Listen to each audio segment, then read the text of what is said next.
Hi everyone, welcome back to our channel. இன்னைக்கு பார்க்க போகிற டாபிக் வந்து பார்த்தீங்கன்னா, தமிழ்நாடு கவர்மெண்ட் வந்து ஒரு ஜாப் ஓப்பனிங்ஸ் போட்டிருக்காங்க. யாருக்குன்னு பார்த்தீங்கன்னா, கிளர்க்குக்கு வந்து ஒரு ஜாப் ஓப்பனிங் வந்து தமிழ்நாடு கவர்மெண்ட் வந்து அறிவிச்சிருக்காங்க. ஸோ இதுக்கு வந்து எலிஜிபிலிட்டி அப்படின்னு பார்த்தீங்கன்னா, 10வது படிச்சிருக்கலாம், +2 படிச்சிருக்கலாம், இல்லை எனி டிகிரி முடிச்சிருக்கலாம். ஆனால் மினிமம் க்ரைட்டீரியா வந்து என்ன சொல்லியிருக்காங்கன்னா, கண்டிப்பாக நீங்கள் 10வது முடிச்சிருக்கணும்னு சொல்லியிருக்காங்க. இதுக்கு வந்து பார்த்தீங்கன்னா எந்த ஒரு ஃபீஸுமே கிடையாது. ஆனால் இதுக்கு இன்டர்வியூஸுமே எதுவும் கிடையாது. ரிட்டன் எக்ஸாம் மட்டும்தான் இருக்குது. இதுக்கு வந்து லாஸ்ட் தேதி, அதாவது நீங்கள் இந்த அப்ளிகேஷனை போஸ்ட் பண்ணுற வேண்டிய லாஸ்ட் தேதி என்னன்னு பார்த்தீங்கன்னா 30ஆம் தேதி மார்ச். ஸோ அதுக்குள்ளே இந்த அப்ளிகேஷனை நீங்கள் ஃபில் பண்ணி அவங்களுக்கு அனுப்பணும். இதை எப்படி அனுப்புறது, என்ன அப்ளிகேஷன், எங்கே போய் நம்ம பார்க்குறது, எப்படி அதை ஃபில் பண்ணுறது, அதோட நோட்டிஃபிகேஷன் என்ன, எல்லாமே இந்த வீடியோவில் டீட்டெயிலாக சொல்லியிருக்கேன். வாங்க பார்க்கலாம்.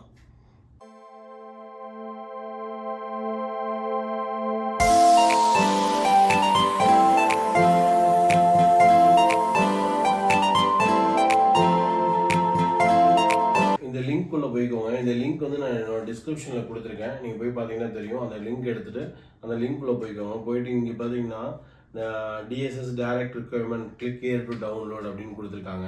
அப்போது அந்த இடத்துல கிளிக் ஹியர் அப்படிங்கிறதுல கிளிக் பண்ணிக்கோங்க. கிளிக் பண்ணிங்கன்னா உங்களுக்கு வந்து ஒரு அப்ளிகேஷன் ஃபார்ம் ஓப்பன் ஆகும். இப்போது அப்ளிகேஷன் ஃபார்ம் ஓப்பன் ஆகிடுச்சு. இதை முடிஞ்சால் நீங்கள் டவுன்லோட் பண்ணி பிடிஎஃபாக சேவ் பண்ணிக்கோங்க. அதுக்கப்புறம் ஓப்பன் பண்ணிக்கோங்க, இல்லை டேரெக்டாக படித்தாலும் சரி. நீங்கள் இதுதான் முதல் டைம் நம்ம சேனலுக்கு வரதா இருந்ததுன்னா கண்டிப்பாக சப்ஸ்கிரைப் பண்ணுங்கள், லைக் பண்ணுங்கள், ஷேர் பண்ணுங்கள். ஸோ தட் இந்த இன்ஃபர்மேஷன் நிறைய பேருக்கு ரீச் ஆகும். அது மட்டும் இல்லாமல் நீங்களும் எந்த ஒரு இன்ஃபர்மேஷனையோ இல்லை இமிக்ரேஷன் நியூஸையும் மிஸ் பண்ண மாட்டீங்க. இப்போ பார்க்க போகிறது பார்த்தீங்கன்னா நோட்டிஃபிகேஷன், அதாவது இந்த ஜாபுக்கு ஒரு நோட்டிஃபிகேஷன் கொடுத்துருக்காங்க. அந்த நோட்டிஃபிகேஷன் எப்போ அறிவிச்சிருக்காங்கன்னு பார்த்தீங்கன்னா மார்ச் 9ஆம் தேதி தான் அவங்க கொடுத்துருக்காங்க. இதோட லாஸ்ட் டேட், அது அப்ளிகேஷன் வந்து அவங்களுக்கு ரிசீவ் பண்ண லாஸ்ட் டேட் பார்த்தீங்கன்னா மார்ச் 30ஆம் தேதின்னு சொல்லியிருக்காங்க. இதுக்கப்புறம் வந்து இதோட நேம், அதாவது இந்த ஸ்டாஃபோட அப்ளிகேஷனோட நேம் என்னன்னு பார்த்தீங்கன்னா மல்டி டாஸ்கிங் ஸ்டாஃப்னு அப்படின்னு சொல்லியிருக்காங்க. ஆஃபீஸ் அண்ட் ட்ரைனிங்னு. இதுக்கு சம்பளம்னு பார்த்தீங்கன்னா 18,000லேருந்து 56,900 முடிய அவங்க கொடுக்குறேன்னு சொல்லியிருக்காங்க. அதே மாதிரி இங்கே பார்த்தீங்கன்னா எஸ்சிக்கு 1, எஸ்டிக்கு 1, ஓபிசி 1, யூஆர் 3ன்னு கொடுத்துருக்காங்க. ஏஜ் வந்து பார்த்தீங்கன்னா 18லேருந்து 25 வயசு முடிய இருக்கணும்னு சொல்லியிருக்காங்க. அதாவது அதை தவிர பார்த்தீங்கன்னா உங்களுக்கு ஏஜ் ரிலாக்ஸேஷன் சொல்லியிருக்காங்க. ஏஜ் ரிலாக்ஸேஷன் அப்படின்னா என்னன்னா, இப்போது நீங்கள் சப்போஸ் உடல் ஊனமற்றவர்களாக இருந்தீங்கன்னா, பிடபிள்யூபிடியாக இருந்தீங்கன்னா 15 இயர்ஸ் வந்து எஸ்சி எஸ்டிக்கு உங்களுக்கு சொல்லியிருக்காங்க. 13 இயர்ஸ் ஆஃப் ஓபிசின்னு சொல்லியிருக்காங்க. இதை தவிர நீங்கள் டிபார்ட்மெண்ட் எம்ப்ளாயீஸாக இருந்தீங்கன்னா 40 years of general categories and 45 years of SC எஸ்டின்னு சொல்லியிருக்காங்க. அதுக்கப்புறம் பார்த்தீங்கன்னா இதோட நீங்கள் அப்ளை பண்ண வேண்டிய லாஸ்ட் டேட் அப்படின்னு சொல்லி பார்த்தீங்கன்னா 30th மார்ச். அதாவது நீங்கள் அப்ளை பண்ண வேண்டியது லாஸ்ட் டேட் வந்து 30th மார்ச் 2024 இந்த அப்ளிகேஷன் அவங்கள போய் ரீச் ஆகணும். அதை நீங்கள் பார்த்துக்கோங்க. அதுக்கப்புறம் பார்த்தீங்கன்னா நீங்கள் ஹவு டு அப்ளை, அதாவது நீங்கள் எப்படி இதை அப்ளை பண்ண போகிறீங்க அப்படின்னு பார்த்தீங்கன்னா, ஃபர்ஸ்ட் ஆஃப் ஆல் நான் சொன்ன மாதிரி உங்களுக்கு எலிஜிபிள் வந்து கண்டிப்பாக 10th முடிச்சிருக்கணும். 10th மார்க் ஷீட்ஸ் அட்டாச் பண்ணியிருக்கணும். அதே மாதிரி பார்த்தீங்கன்னா நீங்கள் சென்ட்ரல் கவர்மெண்ட்டில் ஒர்க் பண்ணியிருந்தீங்கன்னா நோ அப்ஜெக்ஷன் சர்டிஃபிகேட் அப்படிங்கிறத ஒன்று வச்சிருக்கணும். நீங்கள் சென்ட்ரல் கவர்மெண்ட்டில் ஒர்க் பண்ணியிருந்தீங்கன்னா, சப்போஸ் நீங்கள் எக்ஸ் சர்வீஸ் மேனாக, அதாவது மிலிட்ரி மேனாக, அதாவது மிலிட்ரியில் ஏற்கனவே நீங்கள் ஒர்க் பண்ணியிருந்தீங்கன்னா நீங்கள் self attested photo copy of discharge புக்குன்னு சொல்லியிருக்காங்க. அது கண்டிப்பாக இந்த அப்ளிகேஷனோட நம்ம சேர்த்து வைக்கணும். உங்களோட அப்ளிகேஷனோட இதையும் சேர்த்து வச்சு தான் அனுப்பணும். அது மட்டும் இல்லாமல் நீங்கள் பார்த்தீங்கன்னா இங்கே application to be filled in இங்கிலீஷ்னு சொல்லியிருக்காங்க. இந்த அப்ளிகேஷன்ஸ் வந்து கண்டிப்பாக நீங்கள் இங்கிலீஷில் தான் ஃபில் பண்ணி அனுப்பணும். அது மட்டும் இல்லாமல் நீங்கள் உங்களுக்கு அதில் பாஸ்போர்ட் சைஸ் ஃபோட்டோ ஒன்று ஒட்டணும். அதையுமே நீங்கள் பேஸ்ட் பண்ணி தான் அனுப்பணும். அதுக்கப்புறம் பார்த்தீங்கன்னா நீங்கள் அதாவது செல்ஃப் அட்டஸ்ட் ஆதார் கார்டு, அதாவது நீங்கள் என்னெல்லாம் ஜெராக்ஸ் காப்பீஸ் வைக்கிறீங்களோ, உங்கள் Aadhaar card, 10th mark sheet, 12th mark sheet, இல்லை உங்களோட டிகிரி மார்க் ஷீட், அப்படி இல்லைன்னா நீங்கள் எக்ஸ் சர்வீஸ் மேனாக இருந்தீங்கன்னா உங்களோட அந்த புக்கு எல்லாமே வந்து நீங்கள் என்ன பண்ணியிருக்கணும்னா செல்ஃப் அட்டஸ்ட் பண்ணி தான் நீங்கள் வச்சு அனுப்பணும். அதுவும் அவங்க எப்படி அனுப்பணும்னு சொல்லியிருக்காங்கன்னா self attest envelope 10x12 centimetres அப்படின்னு கொடுத்துருக்காங்க. அது 26 rupees போஸ்டல் ஸ்டாம்ப் அதில் ஒட்டி அனுப்பணும். இது எங்கே அனுப்பணும் அப்படின்னு பார்த்தீங்கன்னா இங்கே அட்ரஸ் கிளியராக கொடுத்துருக்காங்க. இந்த அட்ரஸுக்கு தான் நீங்கள் இந்த எல்லா டாக்குமெண்ட்ஸையும் செல்ஃப் அட்டஸ்ட் பண்ணி இந்த அட்ரஸ்க்கு நீங்கள் அனுப்பணும். இதையுமே மார்ச் 30ஆம் தேதிக்குள்ளே அனுப்பணும்னு சொல்லியிருக்காங்க. அதுக்கப்புறம் பார்த்தீங்கன்னா மோட் ஆஃப் செலெக்ஷன், எப்படி உங்களை அவங்க செலக்ட் பண்ணுவாங்க அப்படின்னு பார்த்தீங்கன்னா ஃபஸ்ட்டு எடுத்தோன்னு பார்த்தீங்கன்னா ரிட்டன் டெஸ்ட், அதாவது உங்களுக்கு ஒரு ரிட்டன் டெஸ்ட் வைப்பாங்க. இந்த ரிட்டன் டெஸ்ட் எப்படி இருக்கும், என்னெல்லாம் ரிட்டன் டெஸ்ட்டில் கேட்பாங்க அப்படின்னு பார்த்தீங்கன்னா ஜென்ரல் இன்டெலிஜென்ஸ் அண்ட் ரீசனிங்னு சொல்லியிருக்காங்க. அப்படி இல்லைன்னா நியூமெரிக்கல் ஆப்டிடியூட், அப்புறம் ஜென்ரல் இங்கிலீஷ், அப்புறம் ஜென்ரல் அவேர்னஸ். இது எல்லாமே இங்கிலீஷில் தான் இருக்கும். ரிட்டன் டெஸ்ட் ஃபுல்லாகவே இங்கிலீஷில் இருக்கும். அப்படி இல்லைன்னா ஹிந்தியில் இருக்கும். இந்த 2 லாங்குவேஜில் மட்டும்தான் ரிட்டன் டெஸ்ட் இருக்கும், தமிழில் கிடையாது ரிட்டன் டெஸ்ட். அதனால் அதை பார்த்துக்கோங்க. இங்கிலீஷ்லேயும் ஹிந்திலையும் மட்டும்தான் ரிட்டன் டெஸ்ட் இருக்கும். இது 2லையும் முடிச்சிட்டிங்கன்னா அதுக்கப்புறம் வந்து பார்த்தீங்கன்னா ரிட்டன் டெஸ்ட் நீங்கள் சப்போஸ் கிளியர் ஆகிட்டிங்கன்னா ஸ்கில் அண்ட் ஃபிசிக்கல் டெஸ்ட்டுன்னு சொல்லியிருக்காங்க. அதுக்கப்புறம் ஸ்கில் அண்ட் ஸ்கில் டெஸ்ட்டோ இல்லை ஃபிசிக்கல் டெஸ்ட்டோ வைப்பாங்க. அதுலேயும் நீங்கள் கிளியர் பண்ணிட்டீங்க அப்படின்னீங்கன்னா நீங்கள் உங்களுக்கு ஜாப் அவங்க ஆஃபர் கொடுத்துருவாங்க. இப்போ அடுத்தது பார்க்க போகிறது பார்த்தீங்கன்னா அக்னாலஜ்மெண்ட். அதாவது நான் முன்னாடி சொன்ன மாதிரி நீங்கள் வந்து எல்லா டாக்குமெண்ட்ஸையும் வச்சு நீங்கள் அவங்களுக்கு போஸ்டரில் அனுப்பிச்சதுக்கப்புறம் அவங்க ஒரு அக்னாலஜ்மெண்ட், அதை எங்களுக்கு வந்து சேர்ந்துருச்சுன்னு சொல்லி அவங்க ஒரு அக்னாலஜ்மெண்ட் அனுப்புவாங்க. அதுக்கு முன்னாடி நீங்கள் வச்சு அனுப்பும் போதே இந்த அக்னாலஜ்மெண்ட்டில் நீங்கள் ஃபில் பண்ணி சிலதெல்லாம் ஃபில் பண்ணி நீங்கள் அதில் வச்சு அனுப்பணும்.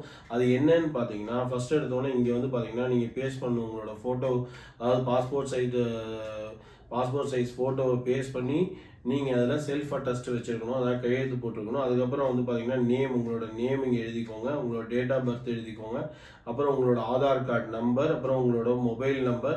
உங்ககிட்ட ஒரு மொபைல் நம்பர் இருந்தால் ஒன்று எழுதுங்க, 2 இருந்தால் 2மே எழுதுங்க. அப்புறம் உங்களோட வேலிட் இமெயில் அட்ரஸ், அதாவது கரெக்டான இமெயில் அட்ரஸ் எழுதுங்க. ரோல் நம்பர் நீங்கள் எழுத தேவையில்லை. அதே மாதிரி date and time of return டெஸ்ட்டும் நீங்கள் எழுத தேவையில்லை. இது 2மே உங்களுக்கு தெரியாது. இந்த ரோல் நம்பரும் இந்த டேட் அண்ட் டைம் ரிட்டர்ன் டெஸ்ட்டும் உங்களுக்கு தெரியாது. இது 2மே நீங்கள் ஃபில் பண்ண தேவையில்லை.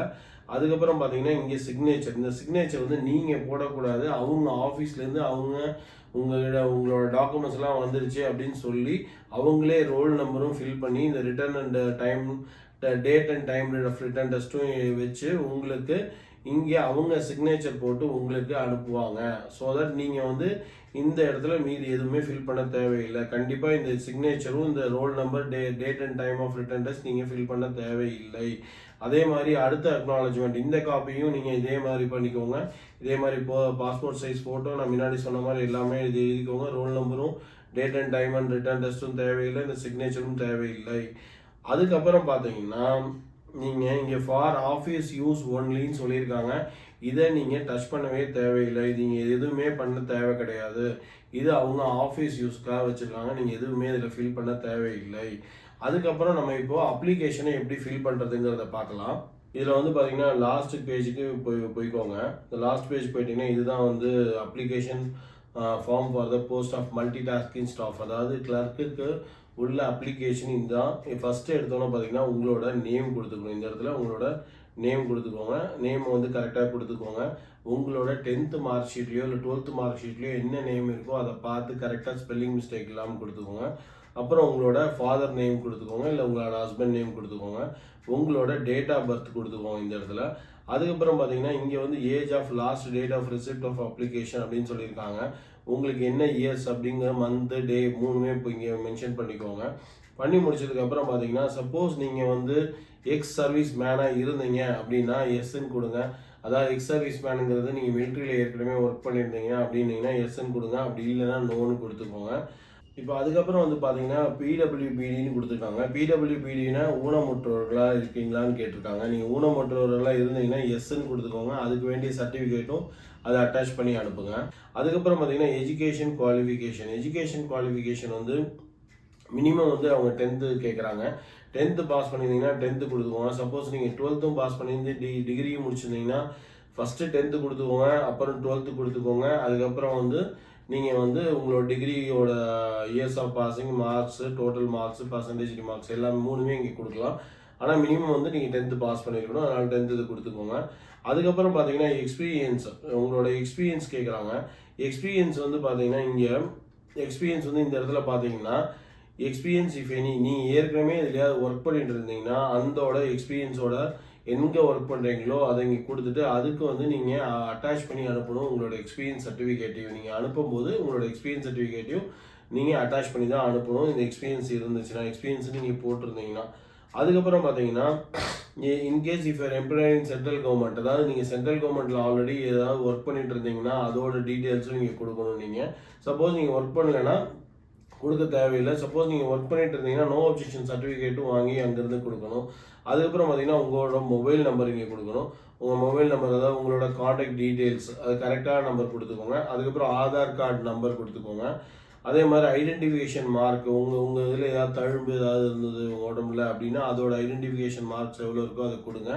அதுக்கப்புறம் பார்த்தீங்கன்னா அட்ரஸ் ஆஃப் கரஸ்பான்ஸ் அப்படின்னு சொல்லியிருக்காங்க. அது என்னன்னு பார்த்தீங்கன்னா உங்களை எங்கே அவங்க காண்டாக்ட் பண்ணுறது, சப்போஸ் நீங்கள் உங்களை அவங்க காண்டாக்ட் பண்ணால் எந்த அட்ரஸில் காண்டாக்ட் பண்ணுறதுன்னு சொல்லியிருக்காங்க. அந்த உங்களோட வீட்டு அட்ரஸ் இது கொடுத்தா ரொம்ப நல்லது. உங்களுக்கு எந்த அட்ரஸை நீங்கள் காண்டாக்ட் டீட்டெயில்ஸ் கொடுக்கணுமோ அந்த அட்ரஸ் கொடுங்க. இது எல்லாமே கேபிட்டல் லெட்டர்ஸில் எழுதியிருக்கணும்னு சொல்லியிருக்காங்க. ஸ்மால் லெட்டர்ஸில் எழுதாதீங்க, எல்லாமே கேபிட்டல் லெட்டரில் எழுதியிருக்கணும் இது ஃபுல்லாகவே. அதுக்கப்புறம் பார்த்தீங்கன்னா பர்மனன்ட் ஹோம் அட்ரஸ் அப்படின்னு கேட்டிருக்காங்க. இதுதான் உங்களோட பர்மனன்ட், ஏதாவது நீங்கள் முன்னாடி அட்ரஸ் ஆஃப் கரஸ்பான்ஸ் இருந்தது தான் பர்மனெண்ட் அட்ரஸாக இருந்ததுன்னா சேம் ஆஸ் அபோன்னு கொடுங்க. அப்படி இல்லை நீங்கள் இப்போ ஒரு இடத்துல வேலை பார்க்குறீங்க, திருச்சியில் வேலை பார்க்குறீங்க, ஆனால் பர்மனெண்ட் அட்ரஸ் சென்னையில் இருக்குன்னா சென்னை அட்ரஸ் கொடுத்துக்கோங்க. அப்புறம் உங்களோட இமெயில் ஐடி கொடுத்துக்கோங்க. இமெயில் ஐடி கொடுத்து முடிச்சதுக்கப்புறம் இங்கே பிளேஸ், டேட்டு, உங்கள் சிக்னேச்சர் இதெல்லாம் பிரிண்ட் அவுட் பண்ணி எடுத்துட்டு இதில் எல்லாமே ஃபில் பண்ணிவிட்டு சிக்னேச்சர் போட்டு இந்த அப்ளிகேஷனை முடிச்சிடுங்க. ஒன்ஸ் நீங்கள் அப்ளிகேஷனை பிரிண்ட் அவுட் போட்டு எல்லாமே நான் சொன்ன மாதிரி ஃபில் பண்ணி முடிச்சிட்டிங்கன்னா நீங்கள் இந்த அட்ரஸ்க்கு இந்த அப்ளிகேஷனையும் அதை தவிர உங்களோட டாக்குமெண்ட்ஸ் நான் முன்னாடி சொன்ன மாதிரி எல்லா டாக்குமெண்ட்ஸையும் செல்ஃப் அட்டஸ்ட் பண்ணி இந்த அட்ரஸ்க்கு நீங்கள் அனுப்பிச்சி வச்சிடணும். அதுவுமே மார்ச் 30 நீங்கள் அனுப்பிச்சி வச்சிடணும். இந்த இன்ஃபர்மேஷன்லாம் உங்களுக்கு யூஸ்ஃபுல்லாக இருக்கும்னு நான் நம்புகிறேன். யூஸ்ஃபுல்லாக இருந்தால் கண்டிப்பாக சப்ஸ்கிரைப் பண்ணுங்கள், லைக் பண்ணுங்கள், ஷேர் பண்ணுங்கள். ஸோ தட் இந்த இன்ஃபர்மேஷன் நிறைய பேருக்கு ரீச் ஆகும். அது மட்டும் இல்லாமல் நீங்களுமே ஃபியூச்சர் வீடியோஸ் எதுவுமே மிஸ் பண்ண மாட்டீங்க. தேங்க்யூ ஃபார் வாட்சிங்.